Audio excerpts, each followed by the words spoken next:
Thursday, October 12th, live on the Sleepers podcast. Carter Elliott's here. I'm Greg Waddell, and we are coming to you live from the private jet that Taylor Swift is taking to Kansas City tonight for Thursday night football to support her boyfriend, Travis Kelce. Carter, I told you this before we clicked record. I'm terrified of you today. You look like you are going to just go drop an imminent 26-15 tonight, for lack of a better word. You look fitted. You got that shit on. And you look like you've been in the gym as well. And now you have a glass of green juice. Yeah, this is for, because I know some people out there, they struggle, they get bored with water. I'm not one of those people, but I do like to spice my waters up a little bit. I highly recommend grabbing like these Mio things. Just put a little bit of flavor in your water, a little bit of electrolytes, B vitamins, something just to spice up your water. When you're drinking a gallon of water a day, it can sometimes like seem like a lot on some days. So throw a little Mio in there, and it just absolutely spices up the water. Honestly, I would say a run for your money, better than Gatorade in my eyes. Whoa, that seems like a crazy accusation. Were you a Gatorade guy or a Powerade guy growing up? I was a Gatorade guy. Across all flavors? Like you would take your least favorite Gatorade flavor over the best flavor of Powerade? Yeah, didn't start drinking Powerade until I realized that it could cure hangovers in college. That's true. Yeah, I would agree. I was a Gatorade guy, except for the very specific instance where if I could get like a lunchroom cafeteria bag of Cheez-Its with a blue Powerade and then maybe like a salt pretzel, if I could get that exact meal, then I was a Powerade guy. But just recreationally, Gatorade guy for sure. Also, I don't know why my hands are like right here right now. Your school cafeteria was slapping. Yeah, no, it was nice. We had a very you could get a spicy chicken sandwich, blue Powerade, Cheez-Its, chocolate chip cookie, salt pretzel if you were really feeling hungry every single day. Damn, that's amazing. It was nice. Shout out Lansing Catholic. And shout out to our Discord. Another big night in the Discord. Some people throwing some accusations our way, Cart, of lying about the numbers on the Discord. Would you like to address those comments? There is a section on our Discord, okay, where you pull up members. And currently, those members, the last time I looked at, sat at 118, I believe it was, members that are currently in the Discord. Members that have access to the welcome message that we have. There are 50 paid members that have access to all the other channels that we have, including basketball. There's a secrets channel. There's ideas channel. The Discord's really stepping up. We actually got names color coded now for your team affiliation. Greg is still pending, I think, but I'm pretty sure it's going to be Michigan. But yeah, things are looking good. But technically, we got 119 members. We're not a math podcast.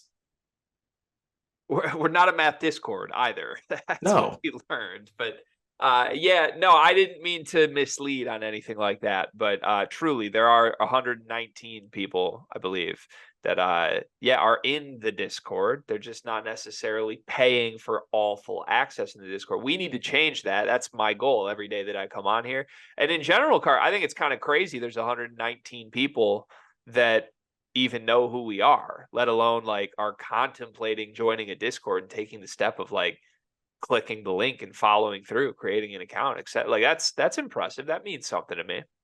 Yeah, I respect that. Honestly, one of the things when we first started making the Discord or like starting it up, we were trying to find out ways to make it easier to sign up, to be honest, because even myself as a non-Discord user before, it's not challenging necessarily, but it's somewhat tedious. So putting the effort to even join says something to me. It means something to me.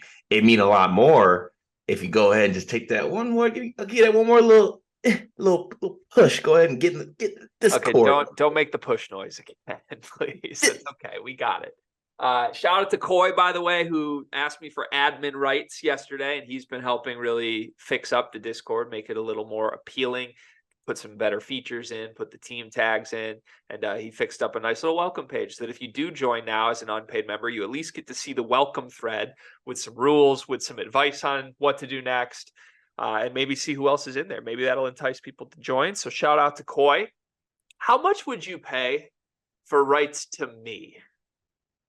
Not like, not getting weird, but like if I just like went away and said, I can't be your friend anymore, I won't talk to you anymore, how much would you pay monthly for rights to me?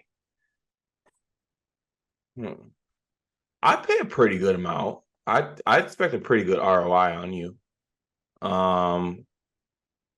I'd be willing to pay like a small mortgage per month to keep your rights. I've been thinking about it. Like, you get me and you for $9.99 a month. I've been thinking that's kind of a steal, to be honest. Like, me personally, I would probably pay up to like $75 a month for you. If you were going to tell me I couldn't engage with Carter Elliott unless I paid $75 a month, I think I would pay that. Okay, Gary, we're crossing a line here. What? I just don't know. We want to get into this and you offering what you would pay for me, No, just the access to you. Like, you're funny. You're a bright part of my day every single day. That's true. Okay. I usually get a little bit queasy when we get talking about white people buying back people. Okay, I understood. That's not what I was going for. I'm just saying you're valuable, and I would say I pay like $1,000 a month for you. Oh wow. Okay, so combine $1,075 a month is our valuation, and we're offering that up for $10 a month. Yeah, honestly, we need to get tipped in to give us like a little NIL evaluation. Yeah, that'd be nice. I'd appreciate that. Okay, well, join the Discord. The link is in the description. We also dropped some updates in the Discord with specifics on how our meeting we alluded to yesterday went. But we're a transparent podcast, so I feel like we should at least be somewhat transparent about it. We had a big meeting yesterday that could have potentially led to some things for us in the season. The short version is it's not going to lead to anything for us during the season. The long version is we had a nice little heart-to-heart after and got back on like our Sleepers media planning mode. And I feel a little bit reinvigorated, Cart, because I feel like the one piece of clarity that both you and I had in light of some not so great news on plans we want to do this season is that I feel very reinvigorated by the fact that we have 50 people supporting us and paying for us in the Discord. So I know you're aligned with that, but I want to verbalize that out loud. I said it in the Discord last night, but the one thing I'm very, very confident in is that I am more motivated than ever to make the most entertaining, thought-provoking, fun college basketball content that you can possibly find. And that's what you're going to get from me this season. Damn, Skippy, stay low and build is what we were founded on. That was the founding principle for anyone who was around when Sleepers first created their YouTube channel and all the socials. The only thing that was in the bio was our names and hashtag stay low and build. That's what we're going to do. Also, 3 is worth more than 2 was in there, but we still stand by that as well. But just know we're going to stay low and build. Blue Collar Podcast, and the chip's growing too, by the way, which is a scary sight for those out there. I'm a little ashamed that we had math in our bio to start, and we are not a math podcast. Well, I just wanted to let it be known that we're not getting hung up on the other team, getting a layup when we can get it out the net and go the other way and get a nice secondary transition tray. Yeah. Thank you for clarifying that. But anyways, point is, we appreciate the 50 people who are financially supporting us. Your support means the world.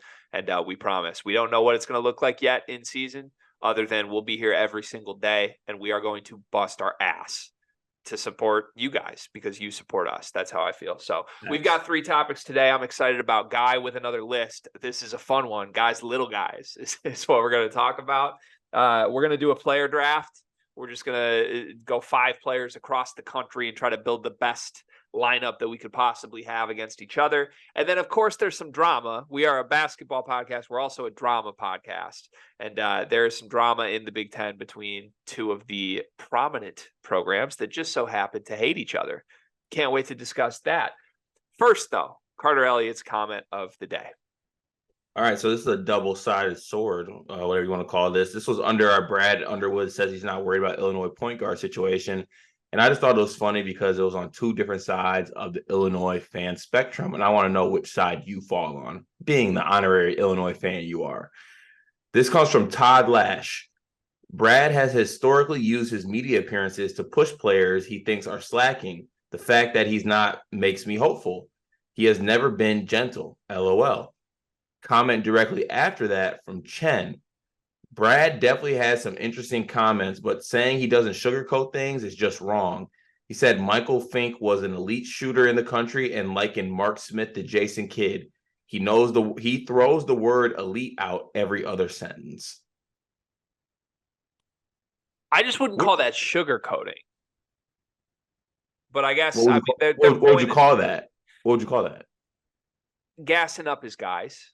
But that's not what he did here. Like, and that's kind of, I was asking for it. I'm like, if he really liked his point guard spot, wouldn't he be naming guys by name? But to me, like the Mark Smith example would have been like if he's coming out here saying, "Oh, Dre Gibbs Lawhorn reminds me of Ayo DeSumo, how explosive he is." Like that wasn't happening here. He just said he likes his point guard spot. He's not worried about it. So I don't view that as sugarcoating. But that's just me. Also, like, if we're gonna say that though, Brad has done that. Brad also has like ripped his own players to shreds. So that's where I was coming from yesterday. I just think Brad in general is honest, even if sometimes there's hyperbole with it. Like he doesn't normally go out and hype guys up just to be the fake coach hype. Every other coach in the conference does that.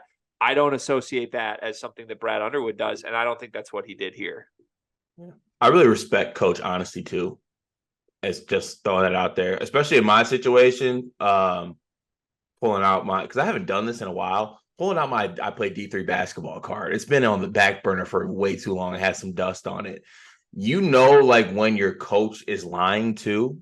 Like if you saw your coach at a post-game press conference and he was saying certain things, you knew he was lying. And that was part of it. You honestly rather him not say that. You rather him just say what wants to be said. And, just because not everything needs to be said behind closed doors, at least in my personal experience. I know it's different for everybody. It's probably a lot different for these guys because if they get ripped or if their coach makes a fart noise sound on a press conference, it's going to be played on a loop on ESPN for weeks and weeks. So it's a little different in this scenario, I guess. But I respect honest coaches. Like, I don't want to hear that Foster lawyer had a summer like in the Cassius Winston. Don't want to hear it. You had some honest coaches in your time too, though, right? Like some coaches to you with some harsh honesty. Brutally honest. What's the harshest honest thing a coach ever said to you? There's a lot of them. I always think back to the one sophomore year. Big Cart was in a sophomore slump like no other. Had gotten hurt to start the year, and it was just downhill from there. After a tournament, you usually get like a holiday tournament or something like that. You get like t-shirts, some type of gear or something like that. I asked my coach, I was like, "Coach, can I get an XL?" He throws a 3X at me and says, "Lose 30 pounds and maybe I will." And I was like, "All right, for sure. Thank you." Thank you. Good to know. Look at you now, though. Now you got that shit on. Like I said, look at you now. Yeah, I did. To his credit, did hurt me. Did lose weight after that. So I guess he did what he had to do. That seems a little whiplashy. Back to my my movies. Still never seen it. Yeah, you got to see. I mean, just verbal abuse. If you like verbal abuse, that's the movie for you. Okay, I'm in. All right, let's go to the Discord. Once again, today it's my fault. Yesterday it was Ryan Lyon's fault. Today it's my fault. In the comments channel on the Discord, just way too many comments that aren't comments. Like we're just having too much good discussion that belongs in the banter channel that is now in the comments channel. So I'll do my best to sort this out. We asked people, tag Sleepers Media in the Discord for comments you actually want read. So I'm going to try and abide by that. I'll do some judgment calls here and there. But going forward, to the members of the Discord, tag at Sleepers Media in the comments. That is how I will know to read it on the show. From Coy, he says, Illinois down one lineup is Shannon, Harmon, Damask, Goody, Hawkins. 5 capable ball handlers, 5 capable shooters, and plenty of height. Do you like that better than ours yesterday? I think I do. I really like that lineup. I just hate taking Dane off the floor for personal reasons. So I definitely missed Damask in mine. I didn't want to put Dane in mine. I wanted like shooters everywhere, and I just forgot that Damask exists. So I give Coy some credit for calling out Damask. I would like to redo my lineup if that's okay with you, because I don't think Harmon will be on the floor in crunch time in this situation. I think it'll be this. I think it'll be Terrence Shannon at point. I think it will be Luke Goody, Damask, Guerrier, and Hawkins at the 5. Is that not like Mm, a killer small ball lineup? it is, but we got to see what Guerrier we're getting. But at minimum, he's like a can't leave him open guy, right? Like, Yeah, imagine if those four guys, dirty work guy too. if those 4 guys are on the floor, you can switch everything, and no one can really come off their guy to put a hand on Terrence Shannon. He's going to have one-on-one opportunities all day on that lineup. Yeah, I'm with it on that lineup. Can I say one thing quickly? Addressing a comment that was said to me on YouTube. Please. Someone said that or me personally, I said that they don't have the point guard experience. Mm-hmm. And someone pointed out that Terrence Shannon was playing a lot of point guard last year. And that's true. But where I was coming from is that if Terrence Shannon had a point guard next to him, he wouldn't have to bear the responsibility that a point guard bears. And that could bring out the best in his game. That's all I wanted to say. Like Terrence Shannon, I think could be a serviceable point guard. But if he has the responsibilities of the point guard, go-to guy, do everything, I think it puts a little bit too much on him. And emphasizing him as a point guard, I don't think is the best way you bring out his game either. So yeah, I like him more as like a combo guard, can run some point if you need to take some pressure off of the point guard or the point guard needs a break, not your full-time point guard. I also think it really matters if he's going to play any point guard. The guys around him need to complement him in the right way. I don't think you want Terrence Shannon surrounded by non-shooters, like even 1 to 2 non-shooters, because he needs to get downhill. Like if Terrence Shannon is playing point guard, the entire job for that offense should be creating opportunities for Terrence Shannon to go one-on-one and get downhill. He's not going to facilitate and do other stuff. You don't want Terrence Shannon playing step back 3 game. And I think Illinois has enough shooters. Like that lineup I just came up with is versatile, switch everything defensively, a bunch of shooting. I would really like to see it. Basketball Jones says it's going to be fun to see how many people sign up for the Discord for the chance to go at Ryan the Lion over his list of takes that Greg read. That is a great reason to sign up for the Discord, honestly. Yeah, I just want to let it be known. I know we mentioned like Ryan the Lion's takes on this. Ryan the Lion is a absolute pivotal member of the Sleepwalkers and the Sleepers Discord. It falls apart without him. We need him, and I love the energy. 100%. I truly don't believe there's like one person we could cut right now and survive. Like it's ruining my day if we lose anybody in the Discord. Truly. I don't believe that. I got beef with somebody, and he knows it. Malik, if you're listening to this, you know me and you got beef. It's up the whole season. All right, my friend. It might be a friendly battle, but it's a battle. You're my enemy. You're my nemesis. Cart battling with a Michigan State fan. Crazy. Ethan Basila says Matt Painter is a good basketball coach. Matt Painter has lost to an 11, 12, 13, 15, and 16 seed in the last 10 years. Dude has made an Elite 8 once in 18 seasons. Not sure if I can just chalk it up to bad luck. It's not like the sample size isn't there. However, if Purdue were to make a run this year, I think all this talk would be thrown out the window. A lot of Painter talk in the last 24 hours from us. Any response to Ethan? Everything Ethan said is correct. But I just want to keep an emphasis on one thing. Matt Painter is a good coach. If you're not saying that, that's where I have an issue with it. I don't have an issue with anything else being said, but Matt Painter is a good coach. But yes, I think he does need to get over that hump. The last sentence is the one that matters. Like, as soon as Purdue makes the run, we're just going to throw out everything that's currently being discussed to me. So I wish people would act like the run will come, instead of acting like it's not going to happen because it hasn't happened. We have so many examples of coaches that can't win in the tournament until they just do win in the tournament. Like Bill Self lost to a 13 and a 14 seed back-to-back before he ever did anything at Kansas. That never meant that Bill Self was a bad coach. It just meant that his time will come. Tony Bennett was the worst tournament coach in the country until he won a national championship. Like, good coaches get over the hump. We believe Matt Painter's a good coach. Let's not act like it's not going to happen, is all I'm asking. You can criticize him that it hasn't. You can't act like there's a connotation between, oh, well, I don't trust them in the tournament this year because they've had some bad losses. It just happens to everybody. Also, I want to give a shout out to Derek, who is a Purdue fan, who was in a different thread. But he had a really, really good point on some of the Painter stuff to me. Part of the reason that they end up in positions to, quote, underachieve in the tournament is because they overachieve so much in the regular season every year.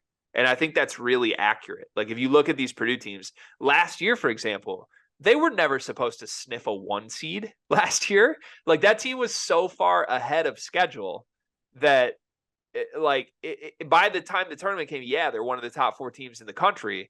But if you would have just said like make the tournament and lose in the first round before the season started, Purdue fans are probably like, oh yeah, that's kind of what I expect. Like they were never supposed to win 2 banners last year. The fact that they did was the good part of Matt Painter last year. And obviously it's bad they lost to a worse team, but I don't think we should forget how much he's overachieving in order just to get these top 4 seeds that then turn into losing to bad teams in the tournament.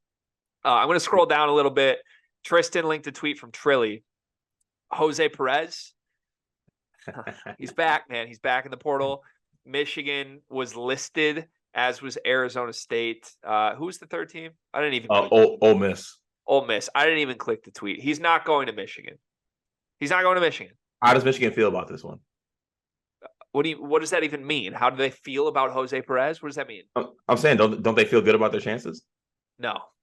Oh, wow. Usually they always feel good about the Michigan feels they can get every single coach in the country. They don't feel good about Jose Perez. Look, man, even if they wanted Jose Perez right now, he's not in school at Michigan. Like are we really going to do this dance again? Like the semester has started. But look, okay, follow me here though, Gregory. Admissions, they've heard all the noise. They heard all of it. They're like, you know what? I'm sick of this. We're just going to let Jose Perez in. Let him in. Why not? That is not how this works at all, right? Like I don't know. It's just not how this works. I don't know. Maybe I'm wrong, but can we stop acting like Jose Perez is like a needle moving piece though? He's not. There's a reason why his list is his list. Honestly, I'm a little disappointed that Michigan's even on the list. Like Ole Miss is a team. Ole Miss is a team that deserves to be there because of it's Ole Miss and who's at the helm. Arizona State, feel like anyone can just that's a classic. You can join at any time team. I feel like transfer, just go there. Michigan being in this is just odd to me. I'm a pro Trilly guy. I want to make that unequivocally clear. Love Trilly Donovan. Trilly messed this one up. Michigan shouldn't be on this list. I don't think they are on this list. It's already come out within 24 hours that he's visiting Ole Miss. He's planning to visit Arizona State. He's not planning to visit Michigan. There is no world that Jose Perez ends up in Michigan. I don't think Michigan is interested. I do think there may have been an element to this of like Trilly listed Michigan for engagement purposes, knowing that they were on his list previously. I think that's what happened here. I don't think there's been anything to signal that Michigan and Jose Perez is a potential outcome here. Where do you think he ends up? I think he's going to end up at Arizona State, and I think him and Frankie Collins are actually going to be pretty good. I'm sorry, say that again? I think he's going to end up at Arizona State, and him and Frankie Collins are going to be pretty good. Okay, let's move on. Okay. Stop. Macon says that 10 may have been a bit exaggerated. This is about, he said his hot take was Armando Bacot being the 10th best big in the country. But he's taking these 5 over Bacot pretty easily. Zach Edey, Donovan Clingan, Kyle Filipowski, Ryan Kalkbrenner, and Hunter Dickinson. I could talk myself into taking guys like Oso, Umar Ballo, Cliff, Deron Holmes over him. How do you feel about that list? Where would you put Bacot?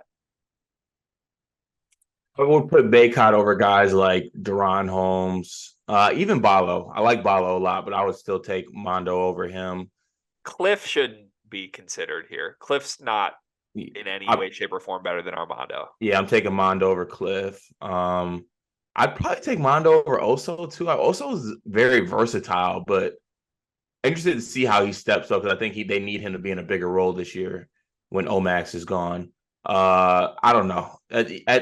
At worst, with Armando Bacot, you're getting a double-double, and that's not something just to breeze over.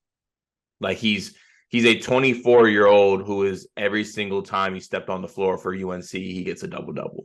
Like that's pretty valuable. The only one in the second group I would take over Mondo is Ballo. I actually would take Ballo, but I'm a big Umar Ballo guy, and I think there's a big-time season coming from him with Tubelis gone. Like, the fact that Ballo was as productive as he was last year next to Azuolas Tubelis is a little crazy to me. And I don't think we should sleep on the fact now he's like kind of alone in the front court. I think he could be a killer. And then at the front one, I think Edey, Kling, and Filipowski, Kalk are all non-negotiable better than Bacot. Is Hunter Dickinson better than Armando Bacot? Yes. Are we sure? Yeah, I'm pretty positive. Really? Yeah. I'm trying not to just be pure hate towards Hunter, but I feel like Armando is a leap ahead of Hunter in my mind. Really? Yeah. I think Mono's consistent and Hunter's not really. Yeah, I think Hunter's a little more versatile offensively, both scoring and passing wise. He's definitely better offensively. Definitely. Yeah. Defensively, it's a wash to me, maybe. Really? I think so, yeah. See, Hunter's not been, I don't know. I used to argue that Hunter was a better defender than people give him credit for, but that argument is done now. Well, just like, I don't think it was his fault that Michigan was bad defensively, but he definitely did not impact things in a positive way the last two seasons.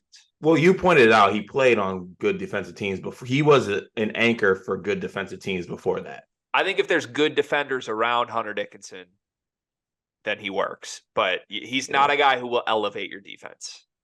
But I guess Bacot isn't either, but I don't know. I don't really think Bacot is either. But then again, like, at minimum, you're getting like 20 rebounds from Bacot every game. Like I genuinely, you have no idea what you're getting from Hunter ever. That's true. But rebounds, I guess. But yeah, I guess maybe it's more of an argument than I thought it was. I shouldn't have answered that so quickly and said Dickinson easily. It's an argument. If you put Armando Bacot on Kansas this year, are they better or worse? I think they're worse. If you put Hunter Dickinson on North Carolina this year, are they better or worse?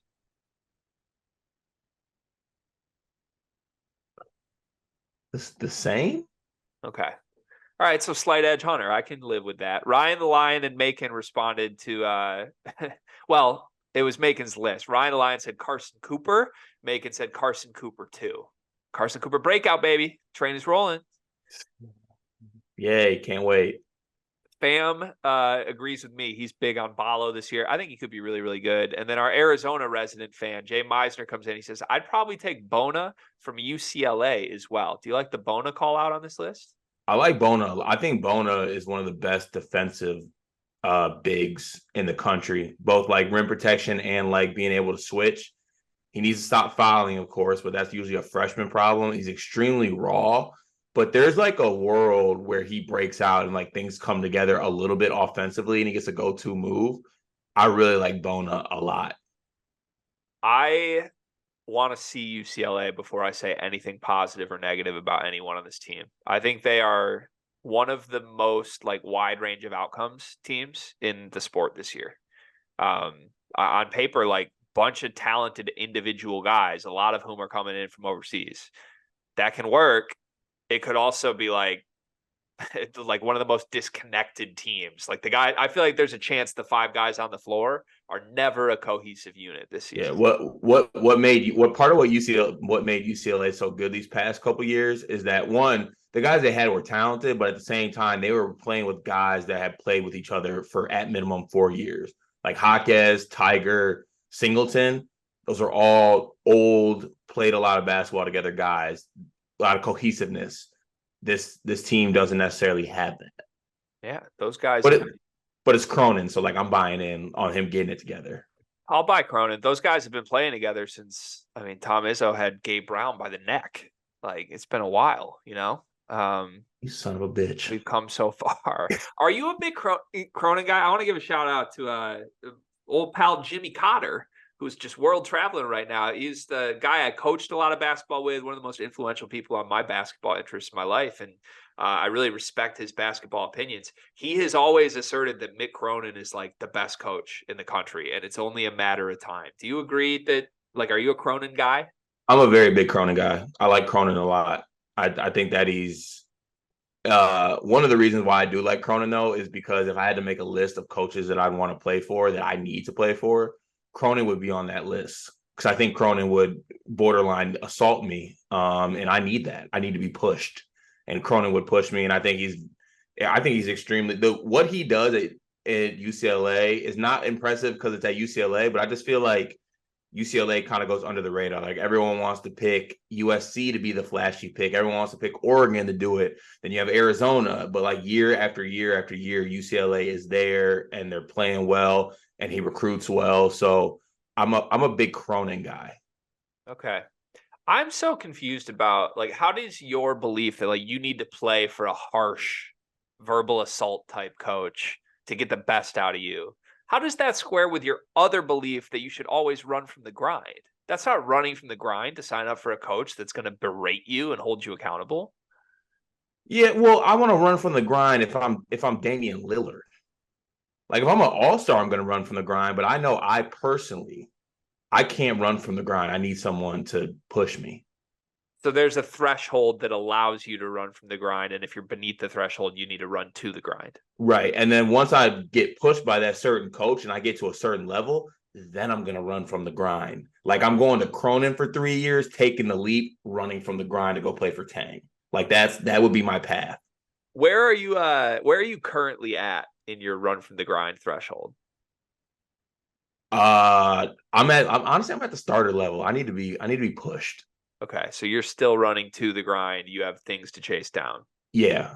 Okay. I want more. Where am I at in the run from the grind threshold? To be honest, I feel like you've conquered the grind as of late. Really? Yeah. I don't think you need to be pushed. Interesting. Okay. All right, fascinating stuff. I feel like I'm taking a psychology course inside Carter Elliott's head right now. Hey, are you ready for a nice comment? Yeah. I'm really excited about this one. This is from Frisbee31, who says, at work, we had to do a leadership class exercise where we circled items that we value. I wasn't really into the class, but this part was okay. Mine were friendships, joy, creativity, growth, and well-being. I looked at the list and I thought, ... maybe that's why I like sleepers so much. They are all about these things. Much love to the pod and the Discord. Wow. I appreciate that. It's comments like those, I think, keep us pushing. That's a Mount Rushmore comment for me. Shout out to Frisbee. Appreciate you sharing that. I do think we value those things very much. Out of those 5 things, out of friendships, joy, creativity, growth, and well-being, what's the most important one to you and what's the least important one? Well-being is probably the most important. Friendships is probably least. I thought for sure you were going to say joy is the least. And is joy on there? Joy is on. Oh, joy's the least. Joy's the least. Yeah, easily the least. Joy. All right. Well, shout out to you, Frisbee, and shout out to everybody who supports us. That was very kind. Scrolling down, we got a lot of Arizona talk in here from Jay Meisner and from Fam. Guy also, of course, jumping in to say he likes Arizona because of Caleb. Of course he does. And then we got into some Pac-12 talk. The preseason media poll came out. Did you see, by the way, that the Pac-12 has 10 players on their first team? It's like it's just dumb. Why? Yeah, I don't know. I mean, I think it's funny. Like, I think every conference should start expanding that. Like, give me 18 guys on the first team. It's just we should do that. We should put out a sleepers first team all Big Ten, and it's 21 guys. We get to and then we get to the third team, it's still 20 guys, and we're getting like yo-yo honorable mentions. No, I'm actually making that today. I'm sorry. Guy, I know you're our list guy, and I appreciate everything you do. I am making a list of sleepers first team all Big Ten today. It's gonna have 21 guys on it. It's gonna be so. Please good. Put AJ Hoggard on it. I think we got to leave somebody off as a joke, right? Like, no. Don't worry, I'll work on this. Travis Nelson jumps in. Speaking of AJ Hoggard, he says, "Here's the thing about AJ. I love him calling out the haters. Jesus, hold on. Here's the thing about AJ. I love him calling out the haters. I love that he has that dog in him, and I love watching him play. With all of that being said, he has way too many moments that make you want to pull your hair out. He will have that OSU Big Ten tournament moment. He'll throw a pass right to the other team for a layup. As much as I love him on my team, those moments cloud my opinion on him when he makes us all want to love him like yesterday at Media Day." Is that a fair assessment? It's a fair assessment. I think that encompasses how I feel about AJ Hoggard. Just in his career. I think basketball teams look to their point guard for what to do, or they look at leaders what to do when adversity hits. And when you look back on it, when adversity hits, in basketball terms for AJ, like the game's not going well, things aren't going well. He just seems like his body language really goes down. But when everything's going well, it's great. Slapping the floor, he's talking shit, making great passes. And I'm not saying he should play bad and still talk shit and do all that other stuff. But there needs to be a level of facing adversity head on in my eyes and not having the moments where your body language is bad and things like that. I don't expect every Michigan State point guard to be a certain way. Every player is different. Every point guard is different in the country. But when I look at some of the best point guards in the country, they're unflappable whether they're playing good or whether they're playing bad. And I think there's a big difference when AJ Hoggard's playing bad. You can tell in his body language. And I think if he doesn't do that this year, I think there's a step for him, by the way. Like, I know that I want AJ Hoggard to take steps stat-wise this season, but I'm way more invested in the step he takes is more so of a leader and a steadiness for this team after playing so many years for Michigan State. Yeah, I think all that's fair. I will give AJ some credit. We basically said the season was over. We wrote him off at the Big Ten tournament. How can you win with this guy? And then he was the best he was all season in the NCAA tournament. He did show up. So I think even though it's hard for me, I wouldn't like rooting for it. And I certainly don't think it's a positive necessarily. But I think at a certain point, we almost need to just accept AJ for what he is. And I was not willing to accept AJ for what he is and his volatility when I felt that it was holding the team back. That's how I felt the first two seasons. I thought all of AJ's issues were a big reason why Michigan State wasn't better. Last season, I don't think he held them back at all with his irresponsibility or whatever you want to call it, volatility, personality stuff. I don't know. Like, Michigan State was still as good as they could have been, I think, even with a locked-in AJ, mostly because they moved a lot of the stuff to Tyson and because Joey was so good. This year we'll have to see. But I kind of am at a point where I sort of just think AJ is who he is. We shouldn't expect any more. Michigan State can win a national title with AJ being who he is. And there might not be a player. We've done a lot of legacy talk. There might not be a player with more on the line legacy-wise than AJ Hoggard. Because if Michigan State does underwhelm this year or flame out in the NCAA tournament, I can promise you AJ Hoggard will not be remembered in a positive light by Michigan State fans. But God forbid they do make that Final Four, then he's a Spartan great. Like, that is what is on the table. There's a wide range of outcomes. And it's interesting. Matt says, he's an MSU fan as well. He says, AJ is like Kirk Cousins. You love him. He helps you win more games than not. Then there's the few games where it's like, what the F, and he loses you the game. I don't love that comp. I think Cousins is way better than AJ ever was. Yeah, I think so too. And not just like NFL. Like, I think Kirk Cousins in college was like a way better impact player than AJ Hoggard is. Yeah, I agree. Yeah, and then more AJ talk. Ryan Line and Malik. Ryan says he feels like his jump would just be consistency this year. Malik says AJ needs to shoot better and make better decisions. Yeah, and I need to be vegan and develop a left hand that I can dribble with. That's never going to happen, okay? Coy says, Sleepers Media, shout out to Kevin Sweeney for the very first thing he said on his pod was shouting out Sleepers. Sweeney, my dog. Appreciate you. We got to get Sweeney back on the show at some point. Yeah, we do. Absolutely love Kevin Sweeney, CBB Central. Go follow that man if you would like. I'm scrolling through to the comments. I'm trying to see if there's anything else we need to get to here. Malik tagged us. He said, more so, Carter, you have two options. Simple one is MSU makes it to the Elite Eight, or a season where we beat Duke, Northwestern twice, Illinois once, and Purdue. But make it to the Sweet 16? He doesn't have the outcome there. I would assume that means just something less than the Elite Eight. I'd want to make it to the Elite Eight. Do we care about Elite Eights now? But I would need something that comes with those regular season wins. Like, if all I have is those in my like, am I getting a Big Ten title out of that? Yeah, okay. Ulamog gives us a little clarity. He says, to me, it's, would you rather lose in the Elite Eight or hang a regular season banner? And let's say if you hung the regular season banner, let's say you get upset in the first round. So regular season conference champions lose in the first round, or finish second in the Big Ten, lose in the championship game of the Big Ten tournament, and then make it to the Elite Eight. That's no banners in the second scenario. I think second scenario is my initial answer. That's crazy to me. You want the banner. Banner and lose in the first round, though? Take the regular season championship. Take the banner. Elite Eight means nothing to me. As a program that has been to a lot of Elite Eights. Like, I'll tout the second weekend narrative because, like, I do think, like, making it past the first weekend is a thing. But there's no difference between an Elite Eight and a Sweet 16 to me, truly. Like, that just means you didn't get there. You were so close and you didn't get there. That's painful. It's almost more painful than losing in the first round, to be honest. Because at least when you lose in the first round, it's like you never had the thought of it was there for the taking, you know? Yeah. Good thing I don't got to worry about that scenario, though. Sure. Travis Nelson tagged me. He said, you could say that 2017 Michigan was one shot away from the Final Four with a winky face.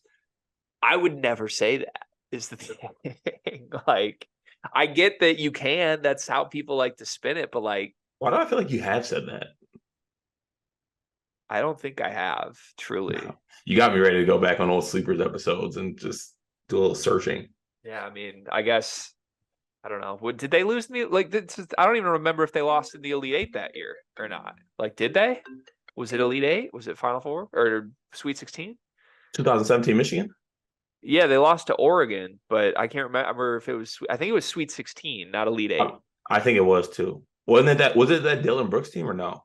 Peyton Pritchard, or was that later? Peyton Pritchard, yeah. Peyton Pritchard. DJ Wilson blew a box out, but like it doesn't matter if they made the second weekend, and I don't remember where they lost. Like, why do we like? Ooh, Elite Eight feels great. Like, not at all. I think that's it for today. Oh, we have Booby's Player of the Day. Day 3, we missed day 2. It was Tulane guard Colby King. Day 3, Clemson forward Jack Clark. Older dude that if he can stay healthy will definitely be in contention for ACC Defensive Player of the Year awards. 6'8" wing that has a chance to recreate that role that Hunter Tyson had last year. I will say this, not too familiar with Jack Clark, but if he's filling into the Hunter Tyson role, I'm in. Because I loved Hunter Tyson. I'm on like Basketball Reference trying to look up Jack Clark's stats, and like there's a lot of different Jack Clarks. I mean, that's a very, very generic name. I will say. Jack Clark, where's Jack Clark ever? Has he played? Did he play at Clemson? Did he transfer to Clemson? Where's T.O. when you need him? Okay, this is Jack Clark. So can I get an initial eye test? He's a sixth-year guy. He played at LaSalle 4 years, and then NC State, and now he's at Clemson. A 6'8" guard? He's a forward. Basketball Reference guard. All right, wait. No, I'm sorry. I'm out. You're out? Why are you out? I'm out because he said he's going into the Hunter Tyson role, and he shot 28% from 3 last year. Yeah, and 29 the year before, and 27 the year before that. Yeah, I'm out. Yeah, we don't love that. 84 from the free throw line, though, maybe translates. Yeah, keep them coming, Booby. I'm interested. Keep them coming. All right, great day comment section. Thank you, everybody in the Discord. The link to join the Discord is in the description of every video that we do. Get in there before the season starts. We would love to see you join the community. 3 topics today, Cart. We are going to start with some drama.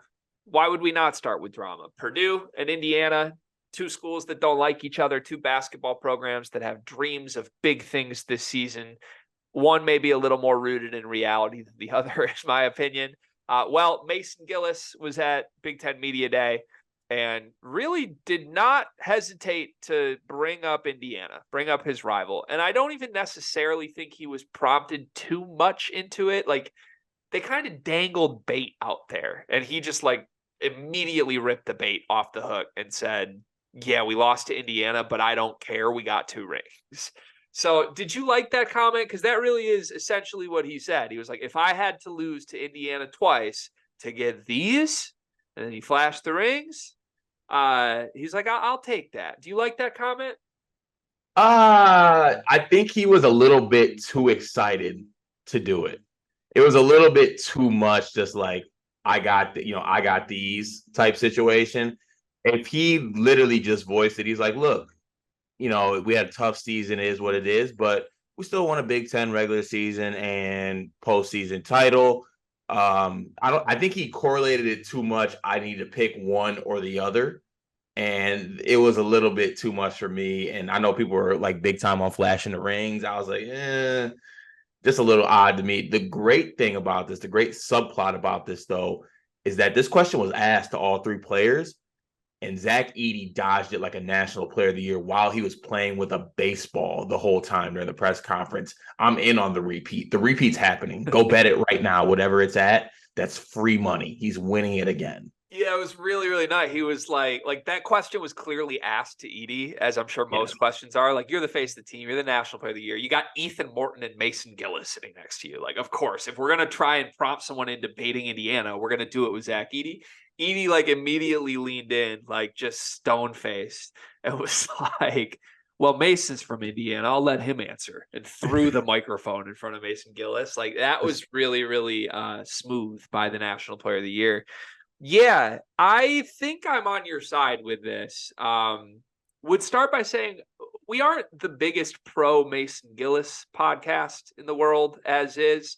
He's had some issues that aren't exactly things we support on this show. And even beyond that, just not huge fans of his basketball game. Like, we would like to see different players on the Purdue roster get chances than Mason Gillis and Ethan Morton. However, this was... I think you hit it right saying they don't have to be two separate things. Like, you don't have to lose to Indiana twice to win Big Ten championships. Like, you should actually do both of those. And he did end it by saying, like, kind of with the smirk, like, we'll see him again this year. We're comfortable with who we are. We'll see him again this year. But, like, do you get any Hunter Dickinson vibes from this? Like, we went to Media Day 3 years ago and Hunter was like grabbing the trophy, letting everyone know, like, I'm the Big Ten champ here. And I left that being like, this team can't win if Hunter's the guy. And Purdue's kind of doing the whole, like, we're the bad dogs. We got the rings. Like, but it's okay, though, because the person doing it is Mason Gillis. It doesn't matter. Like, you want your role players flaunting rings and not if he's doing it, that's completely fine. Because his role is chaos. Because he's Mason Gillis. I don't know what you mean by that. It's just fine. It's just like Mason Gillis can do this. If it was Zach Edey doing it, I'd be alarmed. That's when you sound the alarm. If your best player is doing it, that's when you really start questioning some things. The best player didn't care. Best player had a baseball in his hand the whole press conference. How locked in Zach Edey is has me absolutely terrified for this season. Yeah, I mean, I think you're right with that. Like, although Edey, I mean, did he go to the football game wearing the rings around his neck? Do you like that move? Like, it does get a little, like, I don't know. I don't want to say they shouldn't be proud of a Big Ten championship, but like, look, I played high school sports. That's all it was. I was a high school tennis state champion. That doesn't matter here. But if I had lost in the state playoffs, you would not catch me dead walking around with, like, a district championship ring. And I feel like that's kind of what's going on. I mean, a Big Ten conference championship ring is a little different. I mean, I see the correlation there, but that's a pretty big winning the tournament, Big Ten tournament and Big Ten regular season in the fashion they did. I mean, they should be able to talk their shit a little bit. I think here's another angle. This is the area they can talk their shit because this is the Big Ten media day. As far as Big Ten goes and Big Ten teams, there's not a team that can talk to them because they won both. Honestly, if I was Mason Gillis, I would have been like, why is everyone talking to teams that didn't win the Big Ten or Big Ten tournament last year when you have us right here?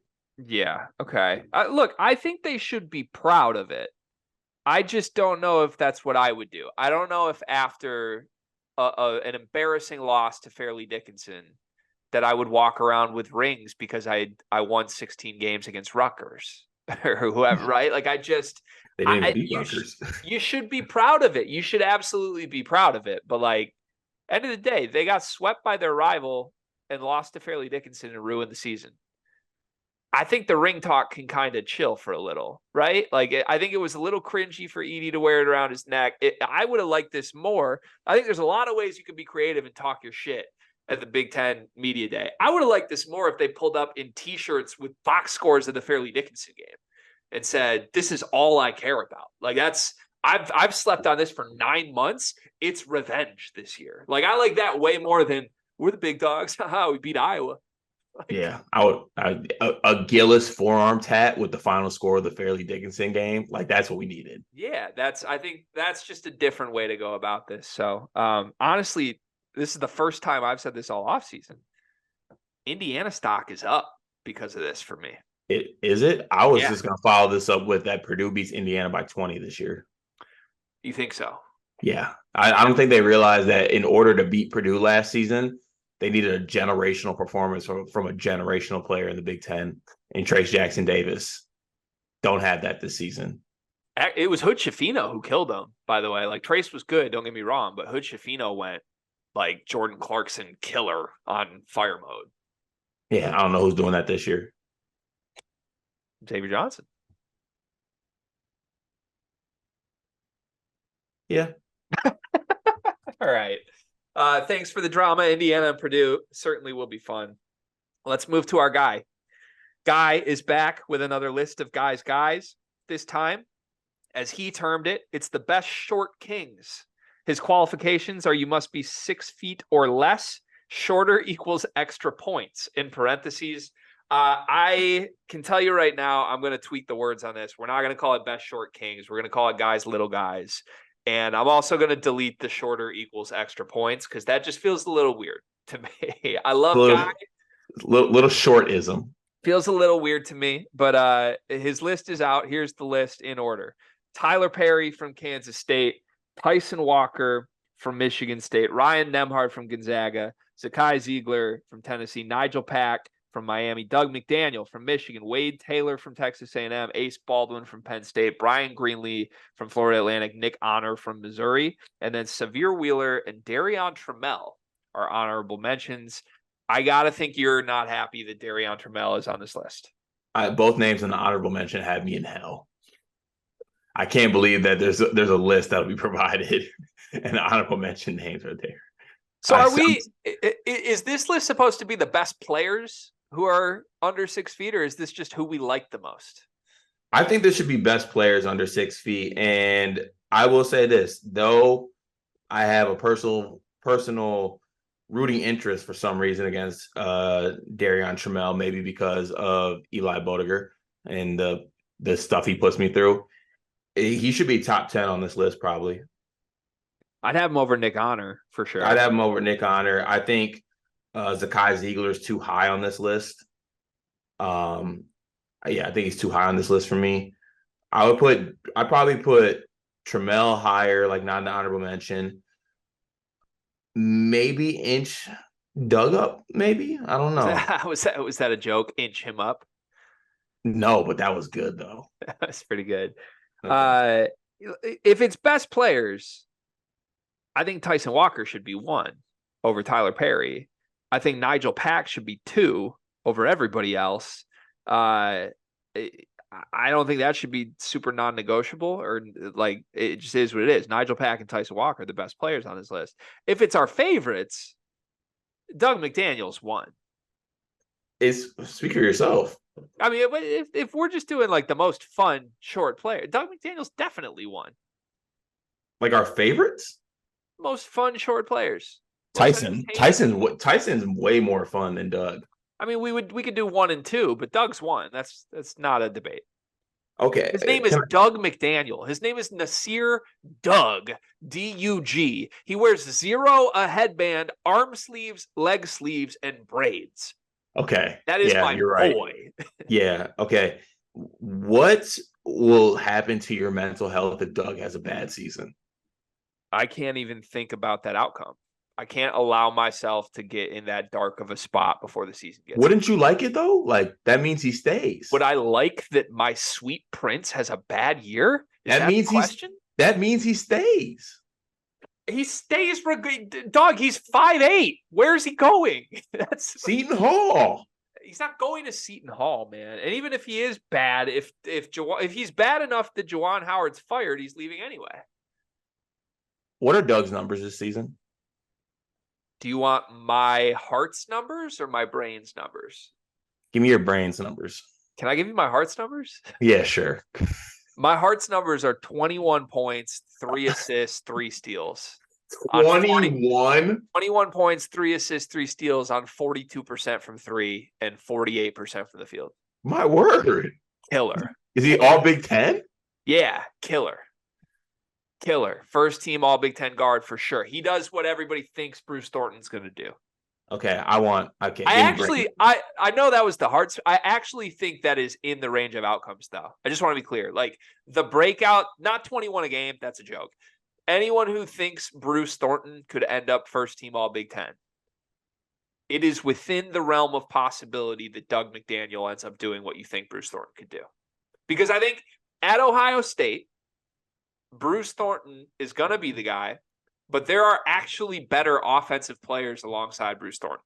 We've seen Jamison Battle score 15 a game in this conference. Like Scotty Middleton may come in and be a better offensive option than Bruce Thornton right away. That is absolutely possible. We have seen Zed Key. I know it's a joke, but we have seen Zed Key be like a consistent 15 a game guy before. There are guys on Ohio State that if they're good, Bruce Thornton might not need to get 20 a night. At Michigan, Doug needs to get 20 a night. Like, I just call it what it is. Namari Burnett is not going to come on the court looking to score 12 points a game. He might get there, but he's not going to. Olivier Kamwa is much better as a secondary guy than he is a primary guy. That's proven throughout his career.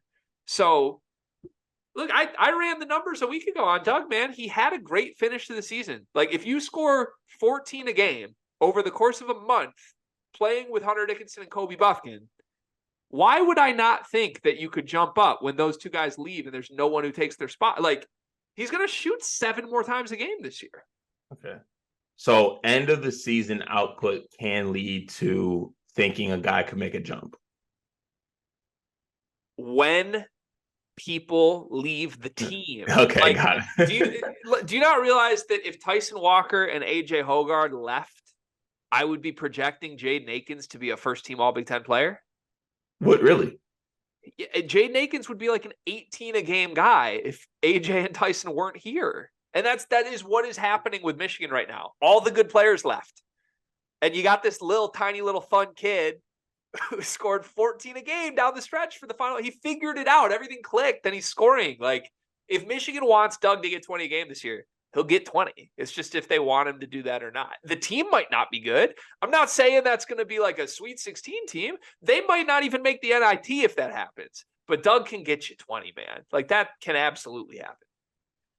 I just hope he's happy, healthy, and hydrated this season. Can't wait to see him play. He will be. Do you want my brains numbers quickly? Then we can move on from Doug. Yes. I think he is 15 a game with 4 assists. 15 a game with 4 assists. That's reasonable. I can see that. I think those are really good numbers. Very great numbers, honestly. Yeah. Okay. That's what I think happens. I also think, just so people don't think I'm Michigan slapping here, I think Kamwa is a lot less statistical production than people think. Like he will have a lot less than people I don't think Kamwa was more than like a 12 points a game guy max. Ooh, okay. Yeah. See, I think I'm one of those guys. I'm leaning Olivier to make a jump. Okay. Who scores more points per game this year? Tyson Walker or Doug McDaniel? Tyson Walker. I mean, if my projection of 15 for Doug was correct, you would need a leap from Tyson. You've already said you're going to get a leap, but... Yeah, I mean, not that big of a leap, though. Right. Yeah, but yes, Tyson will score more than Doug this season. I might want a sleeper's bet on this. I'd be down. I will say if Tyson was on Michigan, he would score 22 a game. He would, yes. Yeah, he would. What would AJ score? What would AJ stats be if you switched him and Doug McDaniel? I don't know what would happen to his assists because, like, you kick out and Trey Jackson is what happens. Probably not good things. I don't know, man. This is hard. Why is Nigel Pack at 5 though? I don't know, because Nigel Pack's probably one of the best players in the country. Like, Nigel Pack should be better than Nebhard. Also, whether we do fun or talent, Nigel Pack should be higher, right? Like I would much rather watch Nigel Pack than Ryan Nemhard. And Zakai Ziegler. Yeah. Well, you don't like Zakai Ziegler. Can you talk about that? What's your opinion on Zakai? I think he's a good player. I think his story sometimes picks up for what his actual play is. Okay. I think he's good though. But when you bring up like best point guards in the country, that's kind of where I just draw the line. Okay. Like he deserves to be on this list, no doubt. But like I would put him in the Wade Taylor, Ace Baldwin range before I put him in the Tyson Walker, Tyler Perry, Nigel Pack range. Is there any world where Tyler Perry does exactly what Marquise Noel did last year? No, because I think he could be actually better, more efficient scorer than Noel, but I don't think he has the passing acumen. Okay. Big test for Tang. Like if he makes Tyler Perry like 75% of what Noel is, I'm ready to take Tang super serious as like one of the best, if not the best in the country as far as like player featuring. But yeah, also him and Kaluma. Yeah, but also like if it goes poorly, then it's kind of like, oh, that was just Noel and Keontae being really good. That wasn't a Tang thing. Yeah. All right. Well, great list, Guy. Any final thoughts on Guy's list, Cart? Any takeaways? Any words for Guy? Is Guy a short king? Guy strikes me as 6 foot with hopes of being like 6'3" with a late growth spurt. Okay. That's my only last thoughts on this. Is Guy a short king?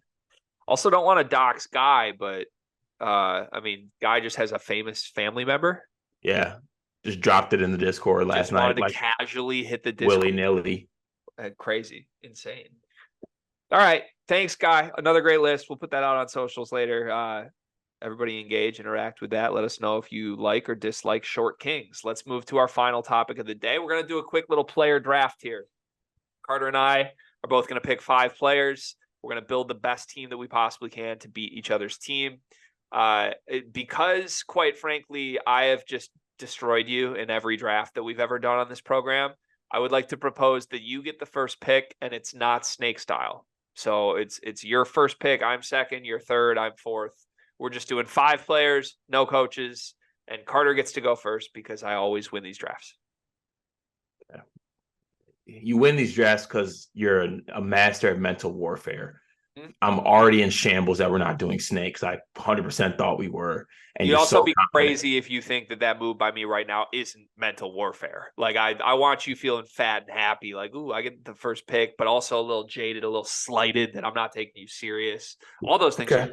I'm gonna win. I mean, you just gave me a layup, so I'll go ahead and get us going. I got Zach Edey. Really? Mm-hmm. That's fascinating. You're not worried about all the concerns with Edey? No. That's the easiest number 1 pick ever. Yeah, I'm just kidding. Also, that is the easiest number 1 pick ever. I thought you might get cute though. I thought you might pull something of like you don't trust him in March and the whole Michigan State argument. No. Okay, I'm proud of you for not doing that. So I only get 1 pick then here. And the problem is so many of these guys are centers. You're probably going to go guard.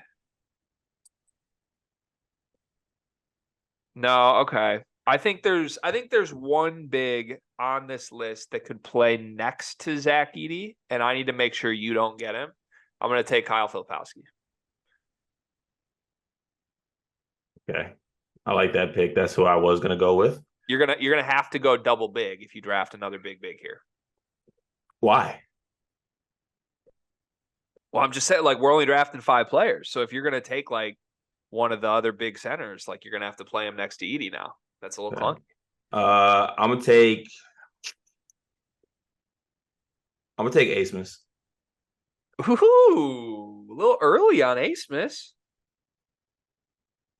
Don't you think? What? Talk me through that pick. I want the best point guard in the country. Wow. Okay. fascinating stuff there. I'm going Terrence Shannon Jr. You bastard. I think he's one of one. I think look, you can pick whatever point guard you want. There's not that much of a difference between Max Abmas and Tyson Walker.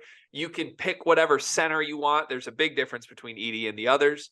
But Terrence Shannon is one of one. There is no other wing as dynamic as Terrence Shannon in the country. Give me Filipowski and Shannon as my first two picks, and I'll fill in from there. My team's in hell. Floor is back to you. My team's in so much hell. I did take Abmas early. Oh God, I'm falling apart. I'm falling apart. I'm falling apart. I'm falling apart. Okay. Okay, let me pivot. We're okay. We're good, right? We're so good. For my, let's see. Sorry, Abmas, Edie. I will go.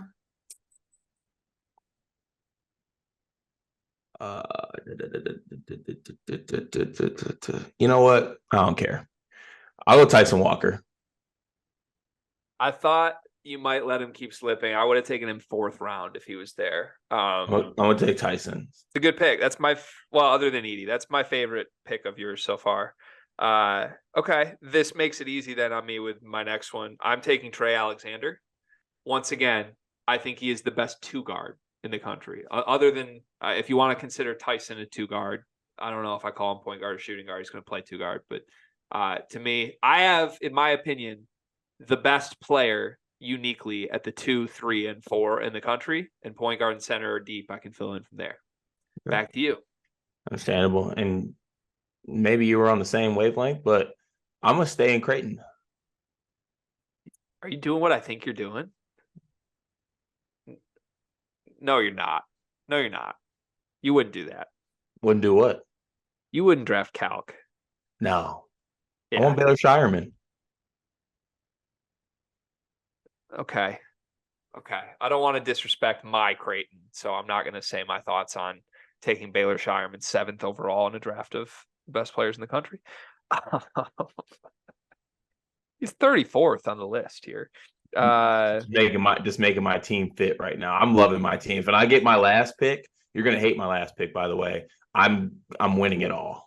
I'm fascinated by what guard I should pick, but this is tough. This is really tough because I think Kalkbrenner and Klingon are right with each other as far as how good they are. It's kind of crazy. If I picked Kalk, we would have 3 Creighton players in the top 8. That feels like a lot of Creighton.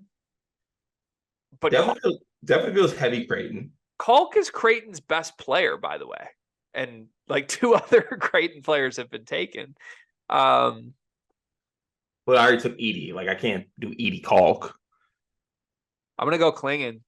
I don't feel great about that. I think we took the wrong Creighton players, to be honest with you. But yeah, I'm going to take Klingon. So my team resetting here: Trey Alexander, Terrence Shannon, Kyle Filipowski, Donovan Klingon. And your team, I'll let you say, but you got the 5th and final pick for Carter Elliott.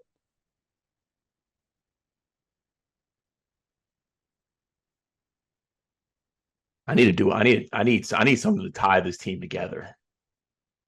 This is a big piece. This might be the biggest piece on my team. I gotta hit this pick. Okay. As much as I want to take Trayvon Brazile from Arkansas, I'm scared coming off this ACL. Would love to pick him.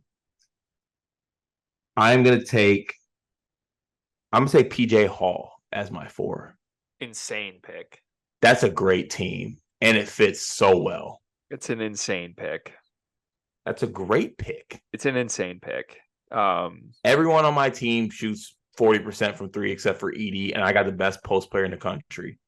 It's an insane pick. I won't disrespect anybody, but I'll leave it at that. It's an insane pick. Okay, I just need a point guard. That's all that's left. And I think I got enough scoring. Shannon and Alexander can already do that. Flip can obviously do that. I think I got defense. Klingon's really good. Shannon's really good there. I really just need someone who is not like a score first point guard necessarily. I would have loved to taken my boy. Doug McDaniel? I would have absolutely loved to take my boy Boo. I really would have absolutely loved to take him. But I think I got enough shooting. I think I got everything I need. I just need someone who can be like a good, not get mad if they're the fifth option one game, but make the offense run. You're gonna hate this pick. It's Tyler Kolek. It's Tyler Kolek. And if we put this out in graphic form, everyone's gonna say I won because I have Tyler Kolek. Great.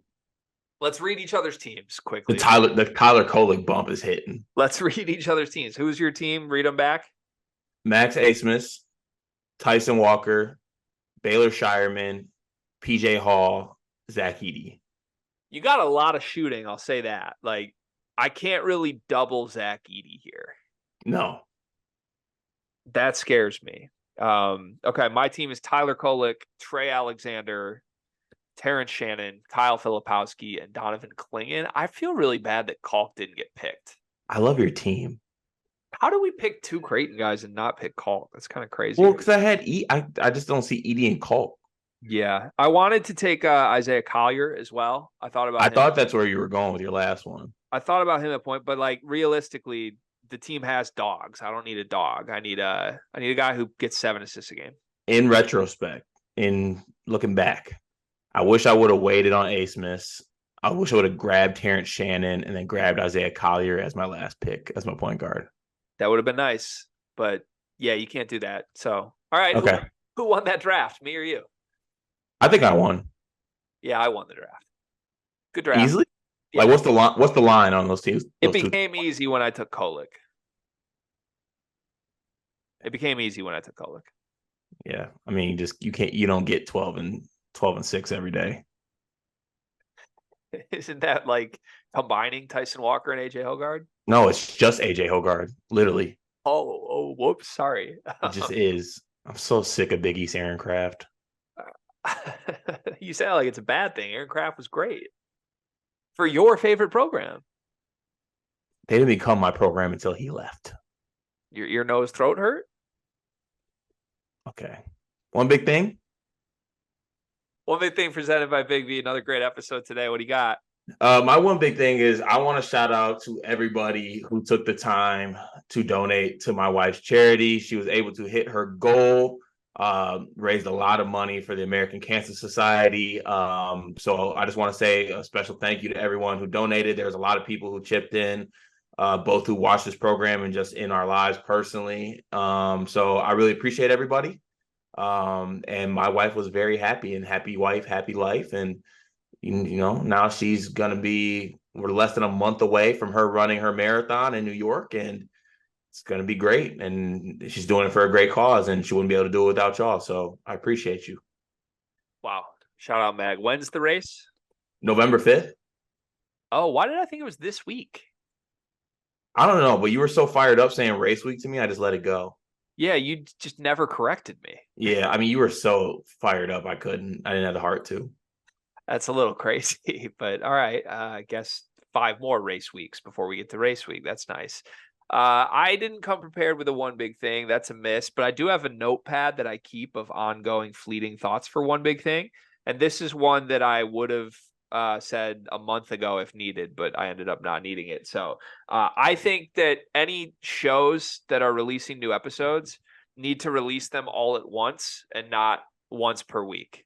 We're not in the 2000s anymore. Like, I appreciate that that was a great era. I look back fondly on like watching Lost when it came out once a week. I look back fondly on the Breaking Bad stretch run. Those were appointment television viewing moments. That's great. If I want to watch Welcome to Wrexham, I might just want to watch 11 episodes during a workday. Okay. That might be what I need. I'm not enjoying the process of I got to wait 6 nights to watch 30 minutes of Ryan Reynolds smiling and FaceTiming some women overseas. It's not doing it for me. It's actively hurting my interest in the show. The best part about it was that you could fly through it in season 1. You can't fly through it in season 2. And that's an alert. That's an alert to all shows and networks, Cart. If you want me as a viewer, you better be giving me multiple episodes at once, okay? Like, I am going to hit the viewer portal if you just release 1 episode a week. See, I hear you. I truly do. But at the same time, there's something special about like watching it and everyone else like on Twitter's watch it. You're live. I love a good live tweet of shows. I feel really good about doing that. So I'm halfway with you on that one. Okay. I was just honestly, I tuned everything that you just said out. I was plotting, pretending to faint, and then seeing how you would react. That's crazy. Why would you do that? It would have been really electric content if you think about it. As I freak out? I'm just wondering, like, I think it would have been like, Greg? Yeah, probably. But then I probably would have like called your mom or dad. Would have been electric content. All right. Well, anyways, good show today. I didn't faint. That's a win. We'll be back on Friday. There are rumors of a return from a certain Riley for a Riley Friday. That's unconfirmed, but I did get a text saying I might need to return this Friday. So we'll see. Maybe Bluffs will be back. Everybody have a great Thursday. We'll see you tomorrow.